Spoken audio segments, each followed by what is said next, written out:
देश की जनता से छुपाना चाहते थे। आदरणीय सभापति जी,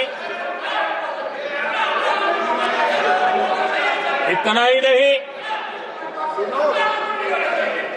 बाबा साहब आंबेडकर जिनके प्रति आज सम्मान का भाव सब कोई अनुभव कर रहा है, और हम लोगों के लिए तो बहुत विशेष है, क्योंकि हम लोगों के लिए तो जीवन में बहुत बड़ी जो कुछ भी रास्ते मिले ना, वहीं से मिले हैं। आदरणीय सभापति जी, बाबा साहब आंबेडकर, इनके प्रति भी इनके मन में कितनी कटुता भरी थी, कितना द्वेष भरा था, मैं आज उसके डिटेल में जाना नहीं चाहता हूं। लेकिन जब अटल जी की सरकार थी, तब बाबा साहब आंबेडकर, उनका जो महापरिनिर्वाण भूमि है, वहां पर अलीपुर रोड पर अटल जी की सरकार में बाबा साहब आंबेडकर जी के स्मृति में एक स्मारक बनाना तय हुआ। अटल जी के समय यह नहीं हुआ। दुर्भाग्य देखिए, 10 वर्ष यूपीए की सरकार रही, उसने इस काम को नहीं किया, न होने दिया। बाबा साहब आंबेडकर का जब हमारी सरकार आई, बाबा साहब आंबेडकर के प्रति हमारा श्रद्धा होने के कारण हमने अलीपुर रोड पर बाबा साहब मेमोरियल बनाया और उसका काम किया। आदरणीय सभापति जी, दिल्ली में जब बाबा साहब आंबेडकर के 1992 में, उस समय चंद्रशेखर जी कुछ समय थे, तब एक निर्णय किया गया था,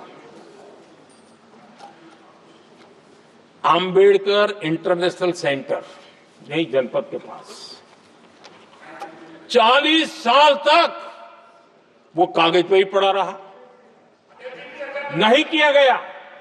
और तब जाकर के 2015 में हमारी सरकार आई और हमने आकर के इस काम को पूरा किया। बाबा साहब को भारत रत्न देने का काम भी जब कांग्रेस सत्ता से बाहर गई तब संभव हुआ। इतना ही नहीं, आदरणीय सभापति जी, बाबा साहब आंबेडकर के 125 साल तो हमने पूरी दुनिया में बनाए थे, विश्व के 120 देशों में बनाने का काम किया था।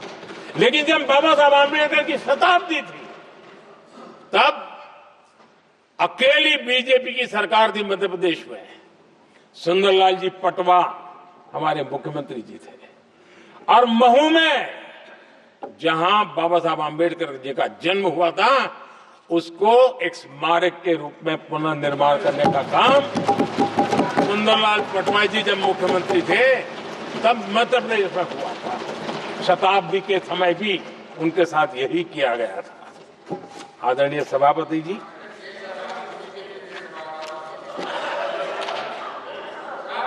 हमारे देश में बाबा साहब आंबेडकर एक दीर्घदृष्टा थे। समाज के दबे कुचले लोगों को मुख्य धारा में लाने के लिए वो प्रतिबद्ध थे, और एक लंबे सोच के साथ भारत को अगर विकसित होना है तो भारत का कोई अंग दुर्बल नहीं रहना चाहिए, ये चिंता बाबा साहब को सताती थी।